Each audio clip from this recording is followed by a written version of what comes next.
महाराजांचा असून मराठी भाषिक भक्त समाजास सहज समजावे म्हणून हिंदी भाषेतून मराठी भाषेत रूपांतरित करण्यात आलेला आहे.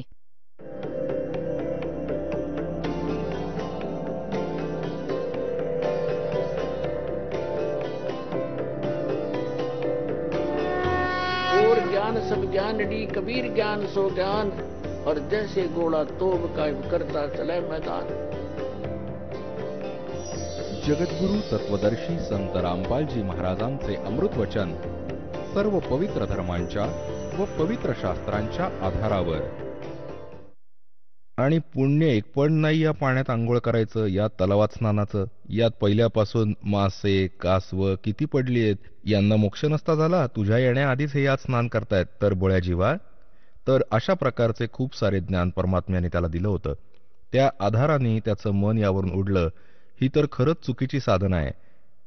इथं ही गोष्ट झाली नाही. आणि मग काय झालं, रडत रडत घरी निघाला. आता त्या विषयात आदरणीय गरीबदास साहेबजींना जे ज्ञान परमात्म्याने दिलं त्या आधाराने काही म्हणणं ऐकवतो. दर्जन दे का रूप सैल वृंदावन कीनी, तहाँ मिले धर्मदास करत हैं बहुत अधीनी. बहुरंगी बरियाम कामनी कामी सोई, दर सतगुरु का रूप धनी उतरे हैं लोई. आदरणीय गरीबदास साहेबजींना परमात्मा भेटले होते गाव छुडाणी, जिल्हा झज्जर, हरियाणामध्ये. आणि त्यांना पण जिंदा महात्म्याच्या रूपात भेटले होते. जेव्हा गरीबदासजी 10 वर्षांचे होते, आपल्याच शेतात, हे शेतकरी म्हणजे ज्या जातीत जन्मले होते गरीबदासजी, आपल्याच शेतात गायी चारत होते. 10 वर्षांचे होते आणि अजून पण मोठ्या वयाचे गवळी गुराखी होते. तिथे परमात्मा आले होते सतलोकातून चालत जिंदा महात्म्याचं रूप धारण करून. आणि त्या दिवशी पण त्यांनी कुमारी गाईचं दूध प्यायलं होतं. मग गरीबदासजींच्या आत्म्याला सतलोकात घेऊन गेले होते. मग परत सोडलं होतं. त्यांना चितेवर ठेवलं होतं, मेलेला जाणून, मृत जाणून. त्यानंतर चितेवरून उठून चालू लागले होते. अग्नी नव्हता लावला तोपर्यंत. तर त्यानंतर आदरणीय गरीबदास साहेबजींनी डोळ्यांनी पाहिलेली परमात्म्याची समर्थता आणि परत त्यांची दिव्य दृष्टी परमात्म्याने उघडली होती. त्यांनी आपल्या त्या परमात्म्याकडून प्राप्त ज्ञानाच्या आधारे मग परमेश्वर कबीरजींच्या महिमेला कलमतोड सांगितलं. आता जसं श्री तुलसीदासजींनी श्री रामचंद्रजींचं रामायण, जी लाखो वर्ष पहिले घटना घडली, ती सर्व रेखाटली आपल्या भाषेत लोकोक्तीच्या माध्यमातून. आणि सर्वांना मान्य आहे ती जशीच्या तशी, आणि ते खरंय. असंच गरीबदास साहेबजींनी आपल्या दिव्य दृष्टीने बघून सर्वात पहिले जी काही परमात्म्याची लीला झाली होती ती सर्व लिहिली होती, सांगितली, जी आज दास आपल्याला वाचून ऐकवत आहे.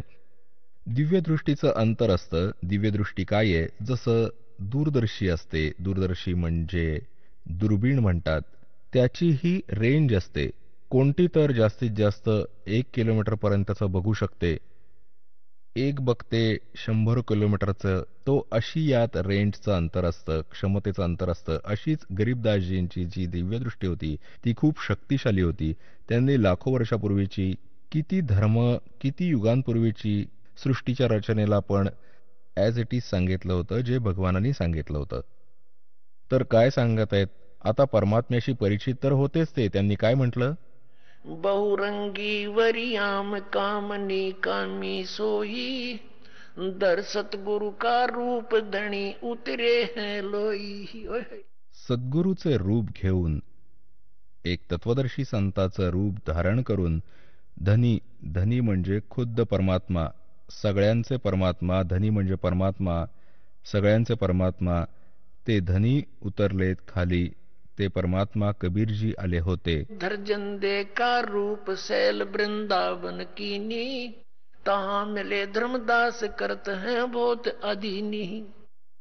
धर्मदासजी खूप प्रेमाने बोलत असत. भक्त होते ते.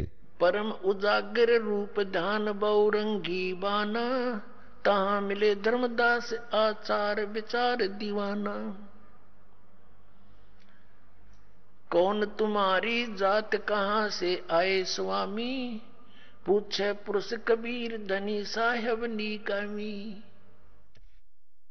आता परमात्म्याने बघा पुण्यात्म्यांनो, ते आपले परमात्मा आपल्यासाठी किती फिरत आहेत, दुःख सहन करतायत, आपल्याला त्यांच्या शरणात घेऊन सुख देण्यासाठी, सतलोकात घेऊन जाण्यासाठी, तुमच्या सर्व संकटांचा नाश करण्यासाठी तुमच्या जवळ येऊ पाहतात. परंतु आपण ज्ञान चुकीचं गोळा करून ठेवलंय, ज्या कारणाने आपण भगवानाला ओळखू नाही शकत. परमात्म्याने येऊन काय सांगितलं? कौन तुम्हारी जात कहां से आए स्वामी. धर्मदासजींना, त्या जीवाला, 2 कवडीच्या जीवाला तो परमेश्वर येऊन सांगतोय, कुठून आलात स्वामी? हे स्वामीजी, स्वामीचा अर्थ काय होतो? परमात्मा. हे स्वामीजी, हे परमात्मा, कुठून आलात आपण? जेव्हा त्यांनी सरळ सांगितलं तेव्हा ते ऐकलं नाही, कारण त्यात तर काळ भरला होता पूर्ण. तर काय म्हणतात परमात्मा? कौन तुम्हारी जात कहां से आए स्वामी. पूछे पुरुष कबीर धनी साहेब निकामी. पूछे धनी कबीर साहेब निकामी. त्याचा कोणता स्वार्थ नाही, तरी पण आपल्यासाठी भटकत राहतात. आता धर्मदासजी सांगतात, हम वैष्णो बैरागी धर्म में सदा रहाही. सुधर न बैठे संग कल्प ऐसी मन माही. सुन जिंदा मम ज्ञाने को अधिक आचार विचार. अमरी करणी जो करे उतरे भवजल पार. श्रीमद भगवद गीता अध्याय नंबर 4च्या श्लोक नंबर 25 पासून 30 पर्यंत वर्णन केलंय की कोणीतरी देवतांची पूजा करतात, कोणी फक्त सद्ग्रंथांचा स्वाध्याय करत राहतो, कोणी योगासन करत राहतो, कोणी अहिंसावादी म्हणजे पांढरं वस्त्र धारण करतो, तोंडाला पट्टी बांधून अनवाणी फिरत राहतो, तर कोणी कोणत्या प्रकाराने साधना करतो, कोणी हठयोग करतो, घोर तपस्या करतो, आणि सगळे आपापल्या साधनांना, उपासनांना पापनाश करणारी मानतात, म्हणजे श्रेष्ठ मानतात. तर असेच धर्मदासजी सांगू लागले की जे आम्ही सांगतो ना, तशी क्रिया करा, त्याचा मोक्ष होऊन जातो, कल्याण होऊन जातं, भवसागरातून तो पार होऊन जातो.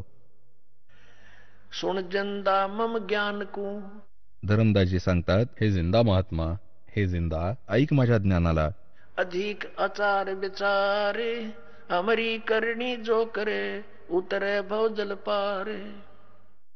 बोले धनी कबीर सुनो वैष्णो बैरागी. कौन तुम्हारा नाम गाम कहिए बड़बागी. परमात्मा म्हणतात, सांगतात, म्हटले धनी कबीर ते. परमात्मा कबीर म्हणाले धनी, सगळ्यांचे परमात्मा, कुळाचे धनी. बोले धनी कबीर सुनो वैष्णो बैरागी. कौन तुम्हारा नाम गाम कहिए बड़बागी. कौन कौम कुल जात कहाँ को गमन किया है. कौन तुम्हारी रेस किन्हें तुम नाम दिया है. कोण गुरु बनवला तुम्ही?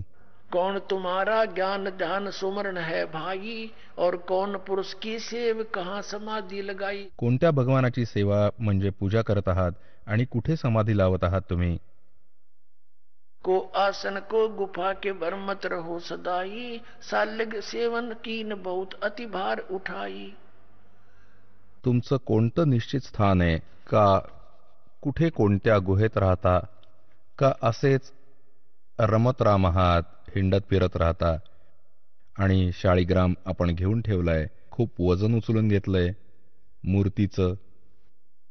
झोली झंडा धूप दीप तुम अधिक आचारी. बोले धनी कबीर भेद कहियो ब्रह्मचारी. हमको पार लंघावे ही परम उजागर रूप. जिंद कहे धर्मदास से तुम हो मुक्ती स्वरूप. बघून परमात्म्याने म्हटलं की आम्हाला पार करून द्या, आमचा उद्धार करा, आम्हाला पार करा, तुम्ही तर खूप चांगले महात्मा दिसत आहात. हमको पार लंघावे ही परम उजागर रूप. जिंद कहे धर्मदास से तुम हो मुक्ती स्वरूप. जिंदा महात्म्यांच्या रूपात म्हणतात, आमचं जीवन पार करा, तुम्ही तर मोठे पूज्य दिसत आहात. जर परमात्मा असं नसता म्हटला तर तो न ऐकता उठून पळून गेला असता. आता त्याला ऐकवायचं पण होतं आणि त्याच्या आतला मळपण काढायचा होता, जी घाण भरली होती अज्ञानाची. आता धरमदासजी काय सांगत आहेत? बांधोगढ़ है गाम नाम धर्मदास कहीजे, बांधोगढ़ है गाम नाम धर्मदास कहीजे, वैसे कुली कुल जात सुधर की बात सुनीजे. माझा वैश्यकुळात, माझी जात आहे वैश्यकुळात म्हणजे व्यापारी घरात माझा जन्म आहे. आम्ही शूद्रांची बोलत नाही, छोट्या जातीच्या लोकांपासून दूर राहतो. कारण हा ब्राह्मणांनी शिकवलेला अभ्यास वाचत होता.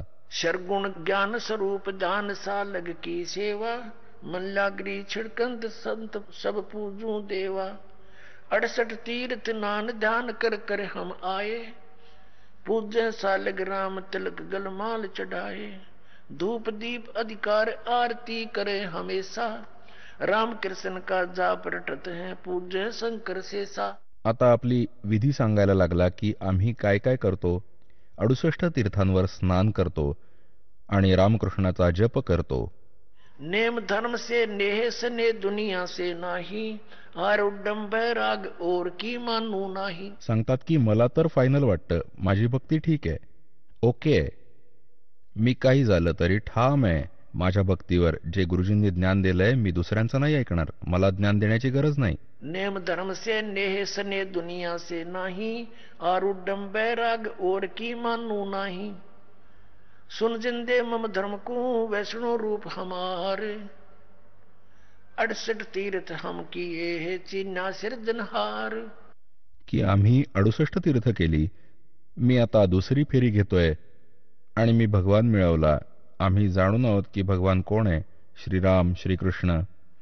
बोले जंद बैन कहाँ से सालग आए, को 68 का दाम मुझे तत्काल बतावे.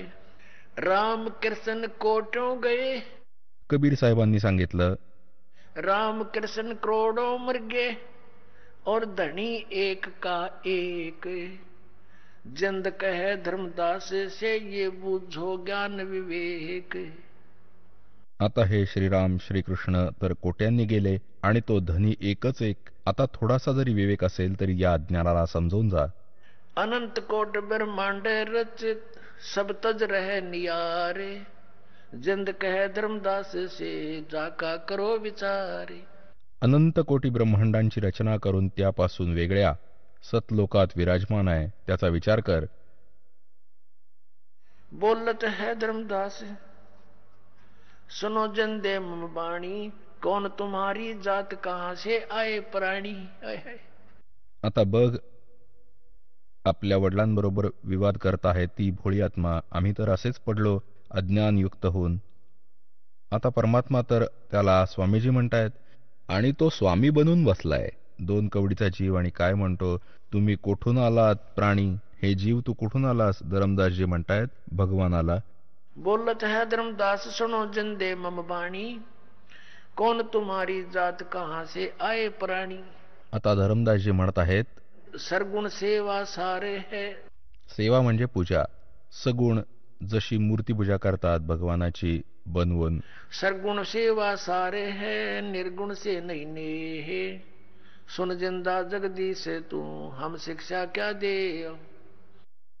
आता परमात्मा काय म्हणतात, बोले जंद कबीर सुनो बाणी धर्मदासा, हम खलक ये सब हमरा प्रकाशा.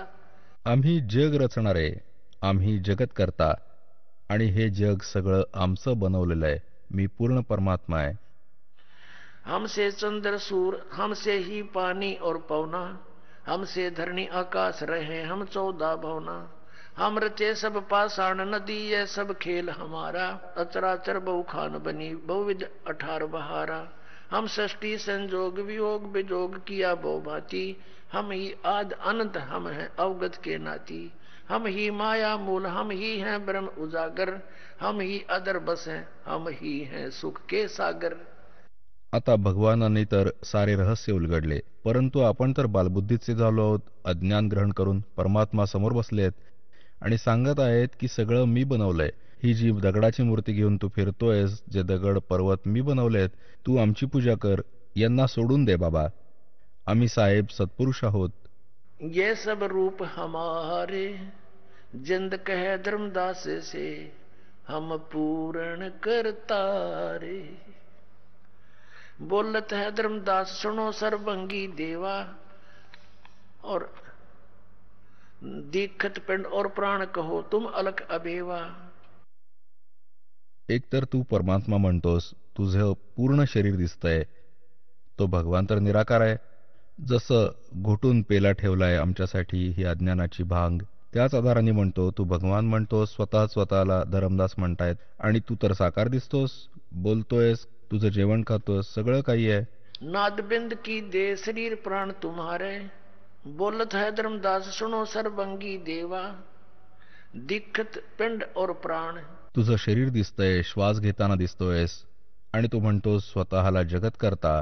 नादबिंद की दे शरीर है प्राण तुम्हारे, तुम बोलत बड़ बात नहीं आवत दिल हमारे। तू गोष्टी करतोयस मोठ्या मोठ्या भगवानांच्या, पण मला पसंत पडत नाही तुझं म्हणणं, माझ्या गळी नाही उतरते. खान पान अस्थान देह मैं बोलत दीसम, कैसे अलख स्वरूप भेद कहिए जगदीसम। कशा प्रकारे तू भगवान आहेस जरा वर्णन कर.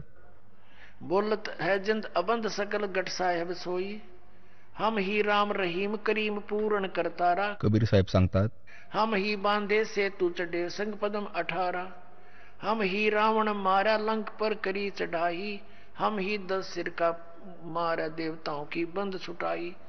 आता परमात्मा सांगतायत की तू ज्या रामकृष्णावर आश्रित आहेस, जेव्हा श्री रामचंद्रजी हरले होते, थकले होते, रावण मरत नव्हता, आणि जेव्हा जीव हरतो, परमपित्याची आठवण करतो की कोणीतरी परमशक्ती आहे, तेव्हा त्याच्या पूर्वसंस्कारामुळे पूर्ण परमात्मा समजावतायत आणि गुप्त रूपात सांगतात की आम्हीच रावण मारला होता, रामाला शक्य नव्हतं ते मारणे, आणि समुद्रावर पूल पण रामाकडून नव्हता बनला.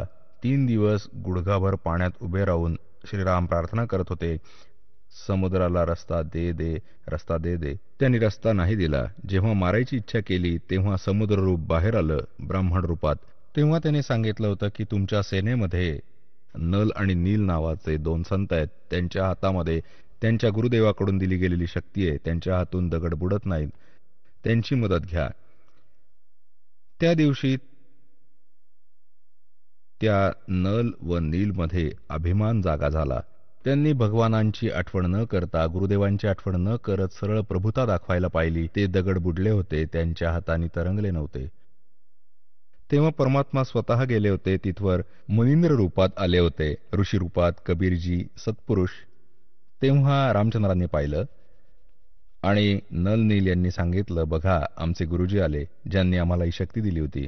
तेव्हा श्रीरामांनी प्रार्थना केली होती संत मुनींद्र ऋषीजींना, परमेश्वराला, की हे भगवान, हे ऋषीजी, तुमच्या भक्तांना तर तुम्ही शक्ती देऊ शकता, तुम्ही तर परमशक्ती युक्त आहात, काही कृपा करा. अशी सर्व आपली दुःखाने भरलेली कहाणी सांगितली की हे असं असं झालं आमच्याबरोबर, समुद्र पार करून जाणं अनिवार्य आहे.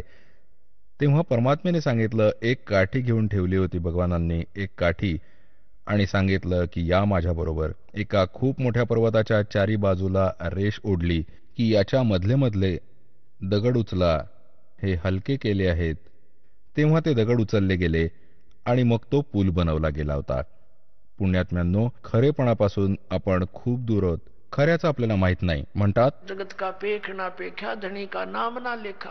आता काय सांगतात, हम ही रावण मार लंक पर करी चढ़ाई, हम ही 10 सिर मारे देवता की बंद छुटाई, हम ही राम रहीम करीम पूर्ण करतारा, और हम ही बांधे सेतु, म्हणजे पूल आम्हीच बांधला होता, और चढ़े संग पदम 18.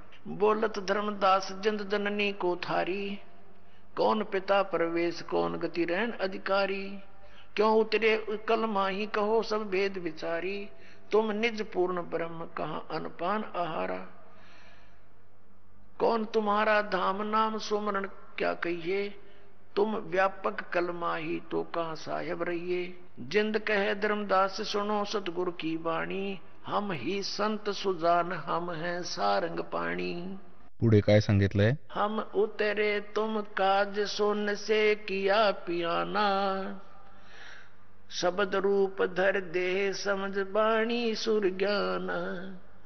आता परमात्मा तीच गोष्ट सांगतायत जे वेद सांगतात की आम्ही उतरलो तुमच्यासाठी, तुझ्यासाठी उतरला, पुण्यात्म्यांनो समजवायला आणि शून्यातून, त्या सतलोकातून, जिथे अजून कोणी नाही, परमात्मा राहतो, जिथे त्याच्या आजूबाजूला त्या शून्य स्थानाहून, पुढे जिथून म्हणजे सतलोकातून केले प्रस्थान, तिथून प्रस्थान करून आलो आहे, त्या सतलोकातून तुमच्या कारणे आम्ही उतरलो, आम्ही अवतरलो, आम्ही खाली आलो, उतरलो. हम उतरे तुम काज सोन से किया पियाना, शब्द रूप धर दे समझ बनी सुर ज्ञाना, निरख परख कर देख नहीं भौतिक हमरे काया, हम उतरे तुम काज नहीं कुछ मोह न माया. आता परमात्मा सांगू लागले, बघ, माझे शरीर स्पर्श करून बघ, हे तुझ्यासारखं फक्त हाडामासाचं शरीर नाही. माझं जसं यजुर्वेद अध्याय नंबर 40च्या मंत्र नंबर 8 मध्ये सांगितलंय की शुक्रम अकायम अस्नाविरम,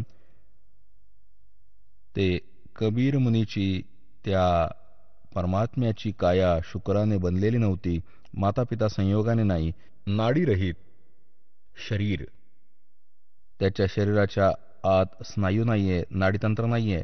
तर इथे परमात्मा पण सांगतात, नहीं नाद नहीं बेंद नहीं पांच तत्व आकारम, माझं हे 5 तत्वांचं शरीर आकार नाहीये.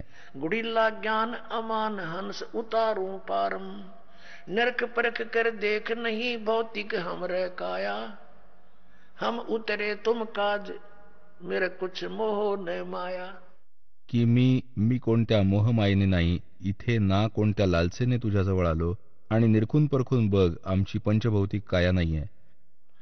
गगन सोन में धाम है वो अवगत नगर नरेश, गगनशून्यात सर्वात वरच्या स्थानावर आमचं घर आहे. अगम पंथ कोई जाने नहीं ये खोजत शंकर शेष, हे तुमचे भगवान पण शोधत आहेत, त्याला तिथपर्यंत पोचू नाही शकले. बोलत है धर्मदास सुनो सतगुरु सैलानी, निरख परख से न्यार भेद कहू अकल अमानी. परमात्मा सांगतात, ना मैं जन्मू ना मैं रू, ना मैं आऊ न जाही, जन्म मरणाचं येणं जाणं माझं नाहीये. शब्द विहंगम सोने में ना हमरे धूप न छाही, बोले जंद सुनो धर्मदासा, हमरे पिंड प्राण निश्वासा, गर्भ योनि में हम नहीं आए, मादर पिदर ना जननी जाए. सांगतात, बोलले जिंदा रूपात बसलेले भगवान सांगतात, ऐक धर्मदास, हमरे पिंड प्राण नहीं श्वासा, आमच्या शरीरात श्वास नाहीये, आमचा तुमच्यासारखा पिंड नाहीये, शरीर नाहीये. आमचा तुमच्यासारखा पिंड म्हणजे शरीर नाहीये, प्राण नाहीये, श्वास नाहीये. गर्भ योनि में हम नहीं आए, आम्ही कोणत्या आईच्या पोटी जन्म नाही घेतला, मादर पिदर ना जननी जाए, आम्ही कोणत्या मातापित्यांकडून नाही जन्म घेतला. शब्द स्वरूपी रूप हमारा क्या दिखलावे आचार विचारा. आता जसं धर्मदासांनी सांगितलं होतं की मी जीव हिंसा करत नाही, परमात्मा आठवण करून देतात, तू किती पाप करतोस दिवसभरात. सत्य ब्राह्मण की है हत्या जो चौका तुम देवो नेता, जे तुम्ही चूल बनवता, लिंपता जितक्या भागाला आणि तिथे जेवण बनवता, यात इतकी जीव हिंसा होते. सुखी समाधानी प्राणी जशी 70 ब्राह्मणांची हत्या केलीये, इतकं पाप तुझ्या वाईट खात्यात लिहिलं जातं. सत्य ब्राह्मण की है हत्या जो चौका तुम देवो नेता, ब्राह्मण से हत्या जो होई जल स्नान करत हो सोई. आणि 1000 ब्राह्मणांची हत्या इतकं पाप लागलं असतं जर तू या मथुरेच्या तलावात न्हायला असतास, अशा तीर्थांमध्ये चोळून रगडून नाही माहीत किती जीवांचा नाश करता.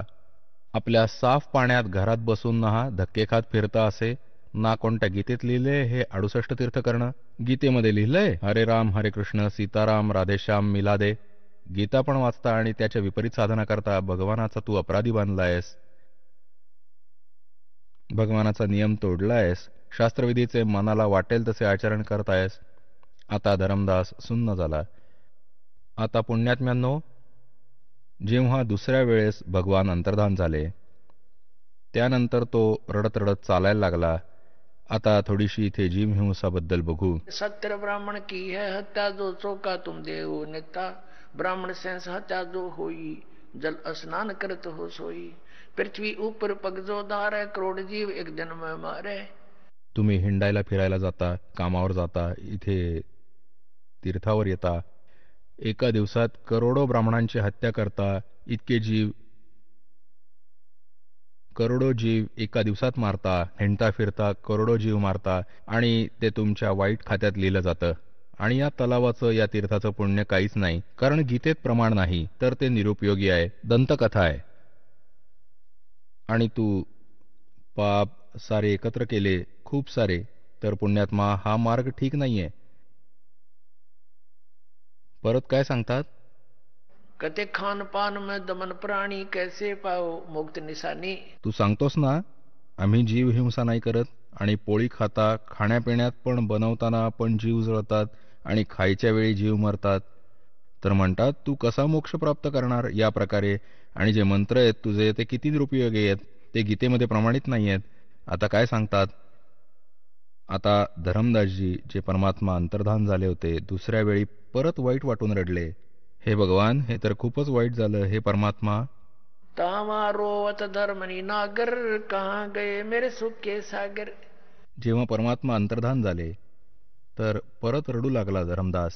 परत परमात्म्यांनी सर्व ज्ञान दिलं, नंतर परत तो कोरडाच राहिला. तिसऱ्या वेळेस जेव्हा परमात्मा अंतर्धान झाले तेव्हा त्यांनी काय सांगितलं? धर्म कह सुन जिंद तुम, हम पाए दीदार। गरीब दास नहीं कसर कुछ, उगड़े मोक्ष द्वार। परत काय सांगतात? तेरे देवन की महिमा अपारम, ये है सर्व लोक करतारम। आता ती आतली घाण परत उमळून आली, भरलेलं होतं अज्ञान. काय म्हणतात? तेरे देवन की महिमा अपारम, ये है सर्व लोक करतारम। सुन जिंदा क्यों बात बनावे, झूठी कहानी मोहे सुनावे। मैं ना मानू बात तुम्हारी, मैं सेवत हूं विष्णुनाथ मुरारी। गौरी शंकर गणेश मनाऊं, इनकी सेवा सदा चितलाऊं। जेव्हा त्यांनी तिसऱ्या वेळी ही बकवास केली, परमात्मा सांगतात, गरीबदासजी साहेबजींनी लिहिलेलं आहे, तावालीन बहे निर्वाणी, मगन रूप साहेब सैलानी।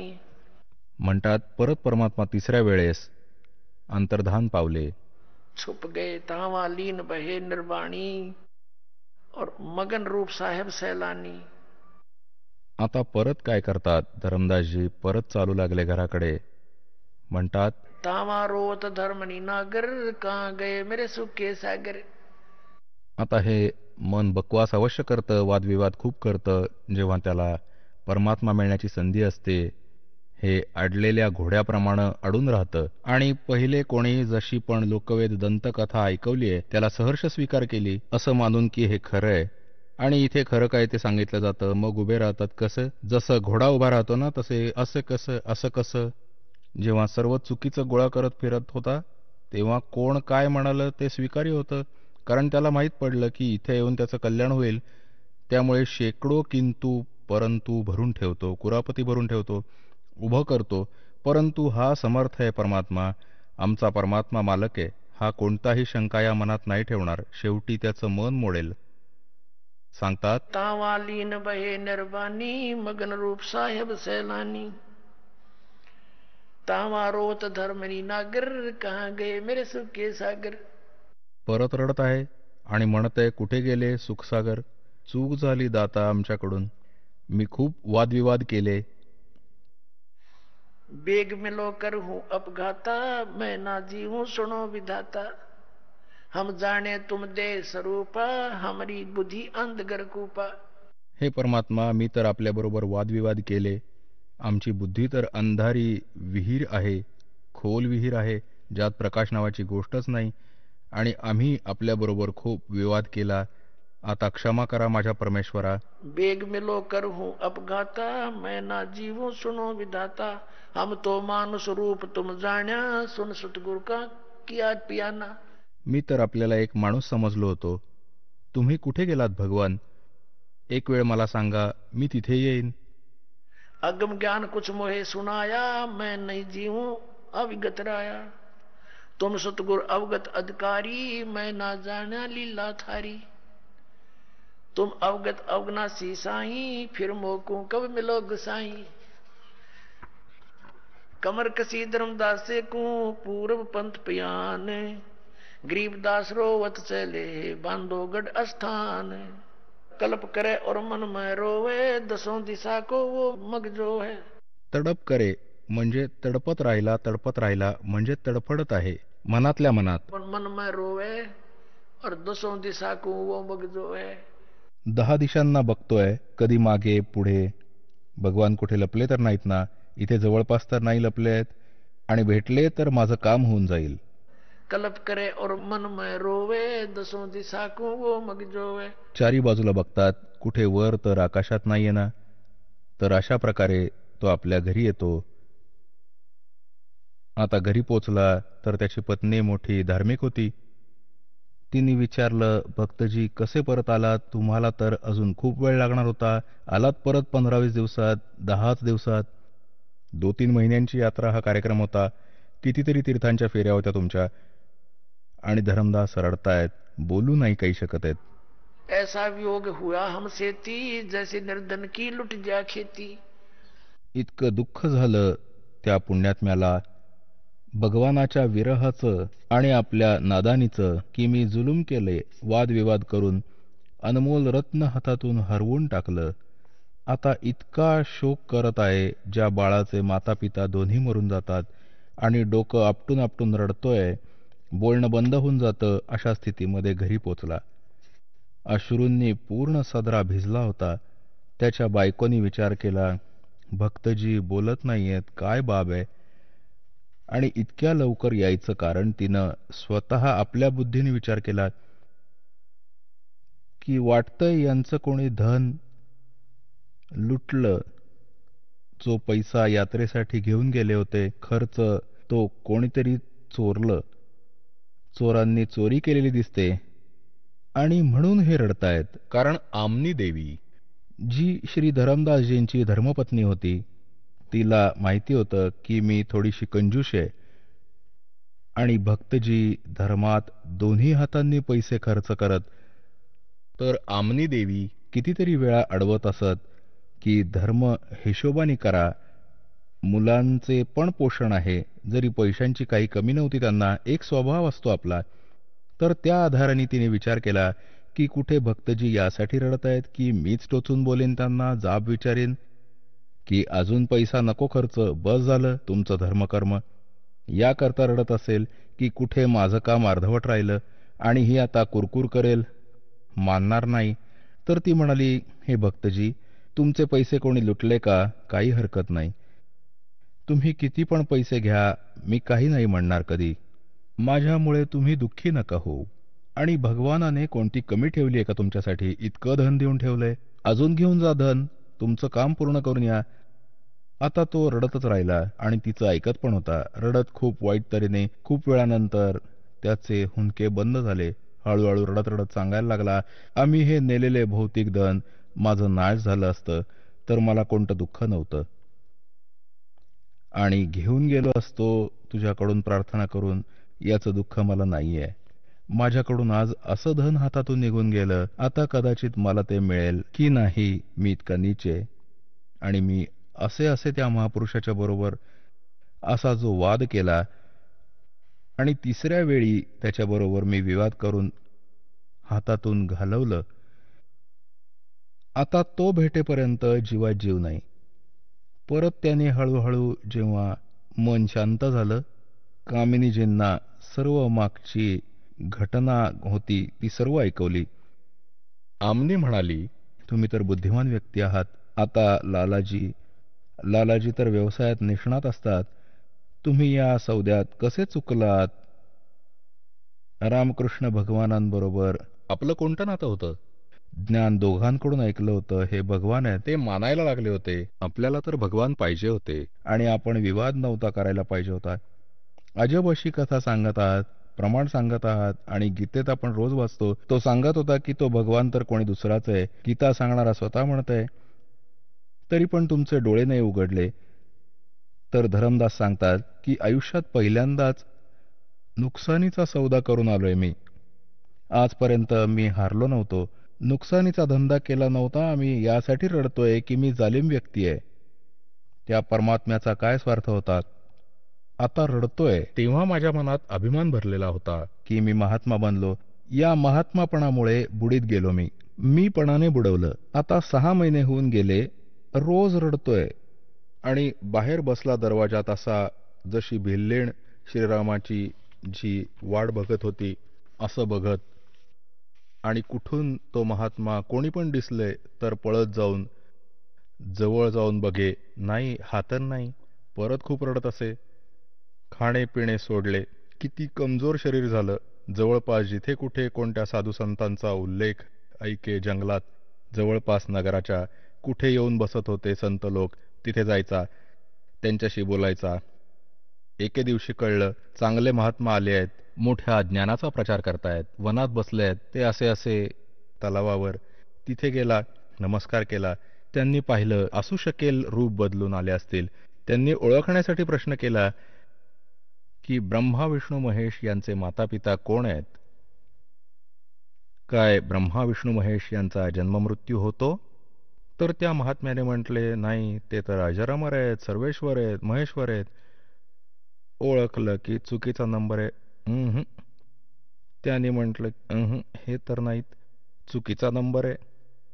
हे तर तेच म्हणतायत जे आपण पहिले गुण गात होतो, ऐकत होतो. उठून आला परत, रडला खूप. एक दिवस परमात्म्यांनी प्रेरणा केली. त्याच्या बायकोच्या आत आमनीने विचारलं की एक गोष्ट सांगा, असं तर तुम्ही रडून रडून मरून जाल. कोणती गोष्ट चालू असेल तुमच्या चर्चेत? त्यांनी कोणती खूण दिली असेल की ते कसे भेटतील, कुठे राहतात? धर्मदासजींना आठवण झाली की आमच्या चर्चेत त्यांनी हे जरूर म्हटलं होतं की जिथे कुठे धर्म भंडारे होतात तिथे मी जात असतो. धार्मिक जे भंडारे केले जातात तिथे मी अवश्य जातो आणि कोणी भक्त संत भेटतात त्यांना समजवत असतो. तर आमनीने म्हटले की आपण भंडाराच करू, ते याच तऱ्हेने येतील. त्याला आनंद झाला. म्हणाला, ठीक आहे. 3 दिवसांचा भंडारा ठेवला. सगळ्या जागांवर निमंत्रण पाठवलं. आता सगळे येत आहेत. साधू संत जेवण खातायत, जात आहेत, तो बघतोय. आता साधू तर नाही आले जे महात्मा होते. 3रा दिवस आला. दुपार झाली 3ऱ्या दिवसाची. दुपारनंतर आणि मनात संकल्प केला की परमात्मा जर आज नाही आले ना, तुमचा दास नाही राहणार जगात. किती पक्क केलं त्यांनी. औपचारिकता नाही, पूर्ण मनात पक्क केलं होतं की आज नाही आले तर मी आत्महत्या करीन. फायनल निर्णय घेऊन. आणि बघत होता असं असं साधूसंत जवळजवळ सगळे खाऊन गेले. 10-20 भक्त बाकी राहिले होते, संत. आणि धरमदास खूप उदास झाले होते. त्याच वेळी त्यांची दृष्टी पडली. 100 फूट दूरवर एक कदंब वृक्षाचं झाड होतं. त्याच्या खाली तेच परमात्मा विराजमान होते, जिंदा महात्म्याच्या रूपात. धरमदास पळत गेले, आणि पाहिलं, लक्ष देऊन तर ओहो, हे तर तेच आहेत. आणि असे घट्ट गळ्यात पडले त्यांच्या. आणि जसे निघून जाऊ नयेत हे माझ्या हातातून. आणि रडला, डोळ्यातून अश्रू वाहत होते. हे भगवान, माफ करा पाप्याला. खूप मोठी चूक झाली माझ्याकडून. हे भगवान, कधी आयुष्यात चूक नाही करणार, कोणता वादविवाद नाही करणार. जे आपण सांगाल तेच करीन. जेव्हा परमात्म्याने सांगितलं की यांना माझा भेद नको सांगू आणि यांना इथून जाऊ दे, परमात्म्याला हे माहिती होतं की हे आले ना तर वादविवाद करू लागतील सारे साधू संत आणि याला गोंधळवतील बिचाऱ्याला. नंतर याला भ्रमात टाकतील आणि मुश्किलीने शेत सावरलं त्याचं. त्यांना पटापट जाऊ दे. धरमदास म्हणाला की जाऊ नका, आता नाही जाणार. जाऊ नका भगवान, आता नाही जाणार, माझं वचन आहे. मग त्याचं मन शांत झालं. सर्व साधू संतांना बाहेर केलं, दक्षिणा वगैरे देऊन. त्या खोट्यांना घालवलं आणि पाय पकडून म्हणाले, भगवान, दासाच्या कुटीमध्ये चला. परमात्मा तर गेलेच त्या उद्देशाने असे असे. आज जाऊन आमनीला, आपल्या पत्नीला म्हटलं, मिळालं, ते धन मिळालं ज्याचा मी शोध घेत होतो. आले गुरुजी, महाराज आले. आता एक बसण्यासाठी आसन दिलं. एक पाय धरमदासने पकडला, एक आमनीने. आमनी देवी म्हणू लागली, भगवान, तुमचा बाळ खूप कोमल मनाचा आहे. तुम्ही इतकी कठीण परीक्षा नको होती घ्यायला. हे तर खूप हळव्या मनाचे आहेत. हे तर मेले असते मी त्यांना सांत्वना देत राहिले. तेव्हा परमात्म्याने म्हटलं, मुली, मी याला शिक्षा नाही दिली. त्याचं लोखंड गरम केलंय. हा पहिले वकील होता काळाचा. आता याचं लोखंडाला गरम केल्याशिवाय हातोडा मारण्याचा काही उपयोग नाही. त्यावर परिणाम नाही होत. आता यात तडफ टाकली आणि खऱ्याशी परिचित पण करून दिलं. आता बेटा इतका नरम झाला, जे सांगेन ते करेल. नाहीतर वकील बनला होता काळाचा, आणि त्याचं रक्षण पण मीच केलंय बेटा. नाहीतर मृत्यूलोकात जिवंत राहिला असता. त्याची अशी स्थिती झाली होती.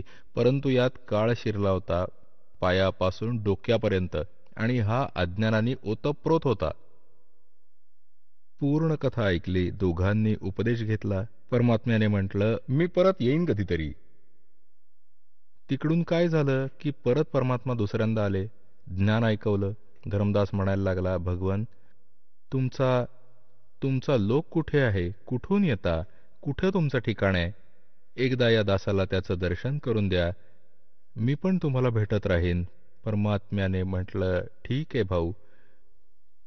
आता काय केलं? धर्मदासजींच्या आत्म्याला काढून घेतलं. धर्मदासजींचं शरीर अचेत पडलंय. श्वास चालू आहे. अचेत झाला, बेशुद्ध सारखा झाला आणि घेऊन गेले. थोड्या वेळाने आमनी देवींनी पाहिलं. महात्मा निघून गेले आणि भक्तजी अचेत झाले. तिने आजूबाजूच्या आपल्या कुळातील लोकांना एकत्र केलं. नातेवाईक येऊ लागले. 3 दिवस झाले. तिथून परमात्मा घेऊन गेले सतलोकात. बघ, माझं हे ठिकाण आहे. इथे तुझ्यानंतर कोणी नाही येणार. जेव्हा धर्मदासजींना वर घेऊन गेले, सगळे ब्रह्मांड दाखवले. हे सगळे ब्रह्मा विष्णू महेश यांचे लोक दाखवले. धर्मराजाचा लोक दाखवला. नरक आणि स्वर्ग दाखवला. ब्रह्मा विष्णू महेशच्या स्थितीला परिचित केलं. मग आपल्या सतलोकात गेले. तिथं काय पाहिलं की एक पूर्ण परमात्मा एका खूप मोठ्या सिंहासनावर विराजमान आहे. इतकं तेजोमय शरीर आहे. कोटी सूर्य कोटी चंद्रमा मिसळले एका रोमात, एका केसात, रोमकुपात समजा. इतकं तेज त्याचं, मनुष्य सदृश आहे. आणि खालून जिंदा महात्म्याच्या रूपात परमात्मा जात आहेत. आणि तिथे एक चौरी ठेवली होती. चौरी उचलून आपल्याच दुसऱ्या तेजोमय रूपावर जिंदावाला महात्म्याच्या शरीराने चौरी ढाळायला लागले. धर्मदासजींनी विचार केला, भगवान तर हा आहे जो तख्तावर बसलाय. हा बाबाजी तर यांचा नोकर असेल, सेवक आहे वाटतंय. इतक्या वेळात काय झालं, ते तेजोमय शरीर उठलं आणि त्या सिंहासनावर जिंदा महात्मा म्हणजे खालून गेलेले परमात्मा विराजमान झाले. आणि तेजोमय शरीरवाला त्या जिंदावाल्या महात्म्याच्या शरीरावर चौरी करायला लागले, नोकरासारखे, सेवकासारखे. आता धर्मदास कधी त्यांच्याकडे बघत होते, कधी खाली बघत त्यांच्याकडे. हे काय होतंय? इतक्यातच तेजोमय शरीर त्या जिंदा महात्म्याच्या रूपात सामावलं गेलं. एकटे ते जिंदा महात्म्याच्या रूपातून जो परमात्मा खालून गेले होते, असंख्य ब्रह्मांडाच्या मालकाच्या सिंहासनावर स्वतः विराजमान होते. चौरी आपोआप चालत होती, ऑटोमॅटिक. तेव्हा परमात्म्याने म्हटलं होतं की आम्ही सत्पुरुष आहोत, असंख्य ब्रह्मांडाचे स्वामी आहोत. आणि धर्मदास, मी काशीमध्ये बनारसमध्ये तिथे एका धानकाचं काम करतो, विणकराचं. तिथे राहतो मी आणि तिथेच बसून सर्व ब्रह्मांडांना सांभाळतोय. मी एका झोपडीत राहतो आणि विणकराचं काम करतो. तिथे भक्तांना ज्ञान देतो जाऊन इकडे तिकडे. आता हे धर्मदासाला पटलं नाही. भगवान आणि धानक विणकर असू शकतो? आणि हे सांगितलं की रामानंदजी पण आहेत ना, ते पंडित, त्यांना पण मी इथेच घेऊन आलो होतो, स्वामीजींना. परंतु मी त्यांना शपथ घालून ठेवली आहे की तुम्ही मला आपला शिष्य बनवून ठेवा. ही गुरुमर्यादा बदलली तर काळाचा दाव लागेल. त्याला पण इथं आणलं होतं मी आणि तेव्हा सोडलं होतं. असंच परमात्म्याने त्याला सांगितलं. 3 दिवस इथे हाहाकार माजला. वैद्य बोलावले, झाडफूक करणारे बोलावले, म्हणजे धर्मदासजी कोणत्या तरी पद्धतीने शुद्धीत येऊ दे. वैद्य बोलावले, डॉक्टर बोलावले, सगळे फेल झाले. आत्मा नव्हती. शरीर मालकाच्या दयेने चालू होतं. आता 3ऱ्या दिवशी धर्मदासजी आले आत्मा परत सोडली. एकदम धरमदासजी उठले आणि म्हणाले, महाराजजी, हे भगवान कुठे आहात तुम्ही? हे परमात्मा कुठे आहात? आता आमने म्हणायला लागली, कोण? कुठे गेले भगवान? माझ्याबरोबर होते, कुठे गेले? इथे तर नाहीये. 3 दिवसांपासून तर बेशुद्ध पडले आहेत. सगळे नातेवाईक सगळे एकत्र झालेत. त्यांनी पाहिलं खरंच, आणि नाहीतर त्यांनी विचार केला मला स्वप्न पडलं असेल. तेव्हा त्याला पटलं की गोष्ट खरी आहे. तर मग काशीकडे प्रस्थान केलं आणि तिथे जाऊन पाहिलं, ओय होय होय, तेच परमात्मा जे सचखंडात होते ते मला जिंदा रूपात भेटले. तिथे धानक रूपात बसलेत, विणकर रूपात. पायावर पडले, दीक्षा घेतली, भगवान सतनाम द्या. जेव्हा त्याला सतनाम दिलं आणि सारनाम देऊन मोक्ष अधिकारी बनवलं. बोलो सतगुरुदेव.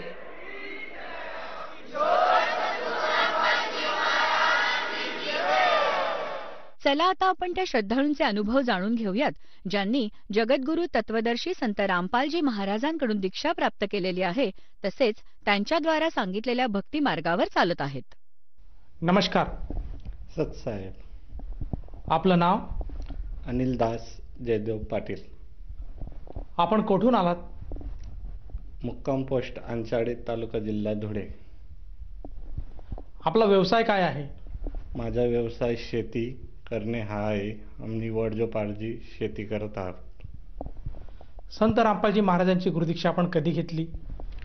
संत रामपालजी महाराजांची गुरुदीक्षा 2014 मध्ये मी या ज्ञानाला जुळलेलो आहे. संत रामपालजी महाराजांची गुरुदीक्षा घेण्या अगोदर आपण व आपला परिवार कोणती भक्ती साधना करत होतात? संत रामपालजी महाराजांच्या गुरुदीक्षेच्या अगोदर मी म्हणजे भक्तीमध्ये नास्तिक होतो. मला भक्तीविषयी काही ज्ञान नाही होतं. मी कोणाचं ऐकत नव्हतो. मला कोणी सांगितलं ते पण नाही चालायचं. मी फक्त माझ्या मर्जीने जे करायचं ते करायचो. मला कुठं जायचं असलं देवस्थळावर तिथं जायचो, मौज करायचो, मजा करायचो, पाहून यायचो, फिरून यायचो, घरी राहायचो. बस एवढाच उद्योग करायचो. कुठं कीर्तन चालू असलं, तिथं जर आध्यात्मिक ज्ञान असलं तिथं पण थांबायचो नाही मी. कुठं एन्जॉयचं कीर्तन असलं, मजा मारायचं, तिथंच थांबायचो. म्हणजे कॉमेडी असली तिथं हसण्यासारखं असलं तिथंच बसायचो कीर्तनामध्ये, बाकी कुठंच नाही. पूर्ण नास्तिक होतो मी. सर, जसं तुम्ही सांगत आहात की आपण भक्ती मार्गात अजिबातच नव्हते, पूर्णपणे आपण नास्तिक होतात. याचा अर्थ असा की आपला परमेश्वरावर आणि देवी देवतांवर कुठल्याच प्रकारचा विश्वास नव्हता. तर असं असताना संत रामपालजी महाराजांच्या मार्गात आपण कसे आलात? संत रामपालजी महाराजांच्या मार्गदर्शनात असं आलो. आमचे काका आहे ते 1 वर्षापासून हे ज्ञान ऐकत होते. ते मला सांगायचे मला गुरु करायला दिल्लीला जायचं आहे बुवा. दिल्लीच्या पुढं हरियाणामध्ये बरवाला आहे, बरवाल्याला आश्रम आहे, तिथं आम्हाला गुरुदीक्षा घ्यायला जायचं आहे. तू जर येशील तर चाल म्हणे आमच्यासोबत. मी त्यांना सांगितलं मला फक्त फिरायला यायचं आहे व गुरुचं तुम्ही मला सांगायचं नाही, मी तुमचं ऐकणार नाही. ते म्हणे चालेल म्हणे, चाल म्हणे, फिरायला काही येत नाही म्हणे आमच्यासोबत. मग त्यांनी मला घेऊन गेले. मी फिरण्या म्हणून दिल्लीला गेलो. त्यानंतर आश्रमाच्या गाड्या आम्हाला जीन्स स्टेशनला घ्यायला आल्या 4 वाजता. आम्ही 4 वाजता जीन्स स्टेशनला उतरून आश्रमच्या गाडीमध्ये बसलो. तिथं ते भक्तांचे हावभाव पाहिले, सतसाहेब करायचे. त्यांनी आम्हाला तिथून 50 किलोमीटर आश्रमात नेलं. बिना भाड्याचे घेऊन गेले ते आम्हाला आश्रमात. आणि तिथं त्यांनी सकाळीचे 4 वाजलेले होते तेव्हा त्यांनी आम्हाला चहा, बिस्किटचा आणि भंडाऱ्याचा आग्रह केला. आम्ही 4 वाजेला तिथं भंडारा केला. असं कोणत्याच पंथामध्ये मी पाहिलेलं नाही होतं. ते मी तिथं अनुभवलं स्वतः प्रत्यक्ष. आणि विशेष म्हणजे मी तिथं आश्रमातले सर्व भक्तांचे हावभाव पाहिले. ते सर्वांना हात जोडूनच म्हणायचे सतसाहेब भगतजी, सतसाहेब भगतजी, या बसा, असं चहा घ्या भगतजी, सर्व असे आदरानेच बोलायचे. हे मला खूप आवडलं होतं तिथं आश्रमात. असे आम्ही तिथं आश्रमात पोचलो. आणि तिथं गेल्यानंतर मी जेव्हा त्या आश्रमाचे सर्व पाहिलं, तिथं जे पोस्टर लावलेले होते त्यांच्यावर लिहिलेलं होतं ब्रह्मा विष्णू महेश यांचे माता पिता कोण आहे याची माहिती सांगितलेली होती. माता दुर्गा देवी यांचे पती कोण आहेत, ब्रह्मा विष्णू महेश यांची उत्पत्ती कशी झाली हे, आणि आपण जन्माला का येतो आणि आपण मरतो का हे तिथं सांगितलेलं होतं. मग मी ते सत्संग ऐकायला तिथं बसलो. तर मला पण ते सत्संग ऐकून अशी इच्छा झाली की आपण पण गुरुदीक्षा घ्यायचं. या मानव जन्मात येऊन आपला काहीच हे नाही आहे बुवा. 84 लाख योनी फिरून हा माणूस जन्म दुर्लभ आहे. मिले न बारंबार तरवर से पट्टा टूट गिरे बहुर न लगता दार, असं आपली कंडिशन होती.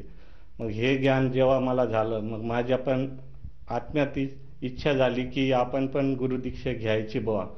त्यामुळे मग मी पण गुरुदीक्षेचा फॉर्म भरून तिथं निःशुल्क नामदीक्षा घेतली. आणि माझी पहिली पण एक तळमळ अशीच होती की मला मनात वाटायच्या अगोदर की आपल्याला असा एक गुरु भेटायला पाहिजे, असा संत भेटायला पाहिजे की त्याने 1 रुपया कोणाकडून घेतला नाही पाहिजे आणि कोणाला दिला पण नाही पाहिजे, आणि भक्ती ही करून घेतली पाहिजे म्हटलं. लोक फक्त देखावा दाखवता म्हटलं. आणि मला तसे गुरु आमची आई पुनर सांगायचे मला की गुरु कर भाऊ, गुरु कर. मग त्यामुळे मी गुरु करत नव्हतं. त्यांना सांगून दिलं होतं मी गुरु करणार नाही, मला जेव्हा इच्छा होईल तेव्हा मी गुरु करणार. मग मी तिकडं फिरायला गेल्यामुळे मला तिथं हे सर्व आश्रमातलं जे पाहिलं, मी अनुभवलं सर्व, ते पाहून माझी इच्छा झाली की आता आपण गुरुदीक्षा घ्यायला पाहिजे. असे संत आपल्याला पुन्हा मिळणार नाही. त्यामुळे मी त्या संत रामपालजी महाराजांच्या शरणात गेलो.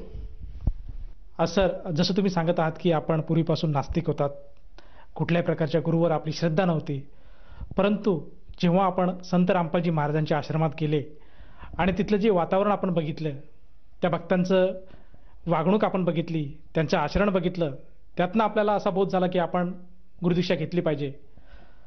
परंतु मला असं विचारायचं आहे की संत रामपालजी महाराजांचे भगत किंवा संत रामपालजी महाराज हे असं काय ज्ञान सांगतात किंवा त्यांच्या आचरणामध्ये, त्यांच्या वर्तणुकीमध्ये असा काय आपल्याला वेगळेपणा आढळला की आपण संत रामपालजी महाराजांची नामदीक्षा स्वीकारली? संत रामपालजी महाराजांच्या आश्रमात असं होतं, समभाव होता की जे लोक बसायचे एकाच लाईनीमध्ये सर्व बसायचे, जिथं भंडारा करायचे एकाच लाईनीत बसून सर्वांना एक समान जेवण असायचे. बाकीचे जे पंथवाले सांगायचे मला की कुणी VIP करतं, कुणी सावटे पैसे देऊन पावती फाडतं, तसं काही मला तिथं दिसलं नाही. मी तिथं पाहिलं ते माझ्या प्रत्यक्ष डोळ्यांनी पाहिलं. सर्व कसं स्वच्छता एकदम होती, तिथं कशाचा आवाज नव्हता, काहीच नव्हतं.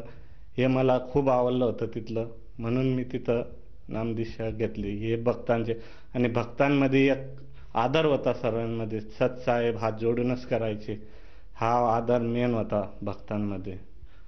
आणि लहान असो मोठा असो सगळ्यांना सतसाहेब भगतजी म्हणूनच पुकारता, अजून पण तेच आहे भक्तांचं. सर, जसं तुम्ही सांगत आहात की संत रामपालजी महाराजांच्या आश्रमामध्ये सगळ्यांना समानतेची वागणूक दिली जाते, तिथे कुठल्याही प्रकारचा भेदभाव होत नाही. उच्च नीच, गरीब श्रीमंत, जातपात या गोष्टींच्या पलीकडे जाऊन संत रामपालजी महाराज आज समाजाला सद्भक्ती देतात आणि आपण सुद्धा ही सद्भक्ती स्वीकारली. जेव्हा आपण ही सद्भक्ती स्वीकारली आणि संत रामपालजी महाराजांच्या मार्गाने आपण सतसाधना केली, तर या साधनेतनं आणि या भक्तीतनं आपल्याला व आपल्या परिवाराला काय काय लाभ प्राप्त झालेत? या साधनेनं, संत रामपालजी महाराजांच्या साधनेनं मला खूप काही लाभ झाले. सांगायला जर बसलो तर माझ्या तोंडाचं थूक सुकून जाईल, पण मी मोठे मोठे लाभ तुम्हाला सांगून देतो. माझी आई जुळत नव्हती. मी आमच्या आईला सांगितलं की चला बुवा आश्रमाला भेट द्या, फक्त तुम्ही गुरु नका करा. त्यांनी 20-25 वर्षापासून गुरु केलेला होता. त्यांना मी घेऊन गेलो. माझ्या पत्नीला, मुलांना, सर्वांना मी या ज्ञानाला जोडलं. त्यांना समजून सांगितलं हे ज्ञान असं आहे की हे ज्ञानासारखं ज्ञान नाही बुवा. ते मग सर्व जुळले आणि मला त्या भक्तीमुळे असा लाभ झाला की मला पुत्रप्राप्ती झालेली आहे. ही माझी मनातली इच्छा होती, ही मी कोणालाच सांगितलं नाही होतं. फक्त मी मनात इच्छा होती म्हणून मी तिथं मनातून अरदास केली होती परमात्म्यांना की मला पुत्रप्राप्ती हो बुवा. संत रामपालजी महाराजांनी आशीर्वाद दिला आणि मला पुत्र लाभ झालेला आहे. माझा पूर्ण विश्वास गुरुजींवरती बसलेला आहे. सर, जसं तुम्ही सांगत आहात की संत रामपालजी महाराजांच्या साधनेमुळे आपण फक्त मनामधून पुकार केली, एक अर्जी केली परमात्माला, संत रामपालजी महाराजांना, आणि त्यांनी आपली अर्जी मान्य केली आणि आपल्याला पुत्रप्राप्तीचं सुख दिलं. परंतु मला असं विचारायचं आहे, हा तर एक लाभ आपल्याला झालाच आहे, या व्यतिरिक्त आपल्याला व आपल्या परिवाराला आणखीन काही लाभ प्राप्त झालेत का? हो, अजून लाभ प्राप्त झाले आहेत. माझी मोठी मुलगी होती, तिला डोळ्यांचा प्रॉब्लेम होता. मी तिला जालना हॉस्पिटलमध्ये घेऊन गेलो होतो. तिथं डॉक्टरांनी सांगितलं होतं ऑपरेशन करावं लागेल, चष्मा लागेल बुवाईला. पण जसे तिला आश्रमातून संत रामपालजी महाराजांचा आशीर्वाद घेऊन घरी आणलं मी, तिचे 1 महिन्यात डोळे क्लिअर झालेले. तिला आता चष्मा लागलेला नाही, काही नाही, आणि पूर्ण स्पष्ट आणि सर्व दिसतं. हा एक लाभ झालेला आहे. दुसरा लाभ असा आहे, माझा स्वतःचा अनुभव आहे. मी एका वेळेस पाऊस पडलेला होता, माझ्या मोटरच्या स्टार्टरच्या पेटीमध्ये करंट उतरलेलं होतं. मी मोटर चालू करायला गेलो, तिथं मला शॉक लागला 1200 व्होल्टचा. असा शॉक जर कोणाला लागला असता, त्याच्या पायात चप्पल नसताना खाली सर्व जमीन ओली, अशा लाईटमध्ये करंट लागून सुटणं हा फार मोठा चमत्कार सांगावा लागत. कारण की अशा लाईटला जर कोणी चिपकलं तर तो जिवंत वाचू शकत नाही. पण मला ती लाईटलाच्या करंटच्या फक्त असे नॉर्मल मुंगी आल्यासारखं झालं आणि तिथून मी साईडला झालो. मला वाटलं नाही की मला करंट इतकं लागलं बुवा असं.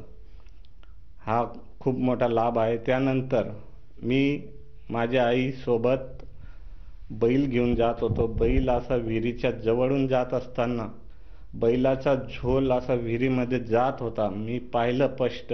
म्हटलं आता बैल पण आणि आई पण विहिरीत पडेल. पण संत रामपालजी महाराजांच्या कृपेने ते काही घडलं नाही. तसं ते सुखरूप माझ्या मागे निघून आले. हा पण खूप मोठा लाभ आहे माझ्यासाठी. सर, जसं तुम्ही सांगत आहात की संत रामपालजी महाराजांच्या शरणात आल्यानंतर आपल्याला छोटे मोठे असे बरेचसे लाभ आणि अनुभव मिळालेत. तर या अनुषंगाने आपण जो श्रोतावर्ग आज आपल्याला बघत आहेत त्यांना आपण काय संदेश द्याल? श्रोतावर्गांना मी एवढा संदेश देऊ शकतो की पूर्ण ज्ञान जर माहिती करून घ्यायचं असेल तर संत रामपालजी महाराजांचं सत्संग तुम्हाला पाहावंच लागेल आणि ऐकून घ्यावं लागेल. हे ज्ञान काय आहे, हे ज्ञान ऐकल्याशिवाय तुम्हाला काहीच समजणार नाही. हे पूर्ण जाणून घ्या, तेव्हाच तुम्हाला या ज्ञानाविषयी माहिती होईल पूर्ण. सर, जसं तुम्ही सांगत आहात की संत रामपालजी महाराजांचं ज्ञान हे आज बऱ्याचशा TV चॅनलवर दाखवलं जातं. जर कोणी साधकानं संत रामपालजी महाराजांचं ते ज्ञान ऐकलं आणि त्याची अशी इच्छा झाली की आपण सुद्धा संत रामपालजी महाराजांकडनं नामदीक्षा घेऊन आपल्या जीवनाचं कल्याण करावं, तर त्या व्यक्तीला किंवा त्या साधकाला नामदीक्षा कशी भेटू शकेल? नामोपदेश असा घ्यावा लागेल की TV चॅनलवर सत्संग पाहतील, त्या सत्संगाच्या खाली पट्टीवरती नंबर येतील. ते नंबरावरती फोन करायचा. तिथं तुम्हाला जवळच्या ज्या जिल्ह्यामध्ये नामदान केंद्र आहे त्याचा पत्ता मिळेल. तिथं तुम्ही निःशुल्क नामोपदेश घेऊ शकता आणि आपलं जीवनाचं कल्याण करू शकता. धन्यवाद. सत साहेब.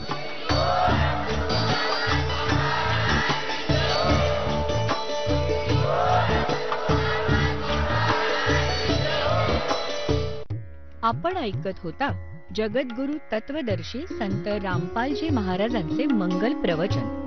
निःशुल्क नामदीक्षा प्राप्त करण्यासाठी आणि अधिक माहितीसाठी संपर्क करा 7030303951 7030303952. आमची वेबसाईट आहे www.jagadgururampalji.org. सर्व पवित्र धर्मांच्या व पवित्र शास्त्रांवर आधारित प्रमाणित अनमोल पुस्तक ज्ञानगंगा किंवा जगण्याचा मार्ग यापैकी कोणतेही एक पुस्तक निःशुल्क मागवण्यासाठी आम्हाला आपले पूर्ण नाव, पूर्ण पत्ता, पिनकोड सहित आणि फोन नंबर लिहून 7030303951 7030303952 नंबरवर SMS करू शकता किंवा आम्हाला 7030303950 नंबरवर व्हॉट्सअप देखील करू शकता.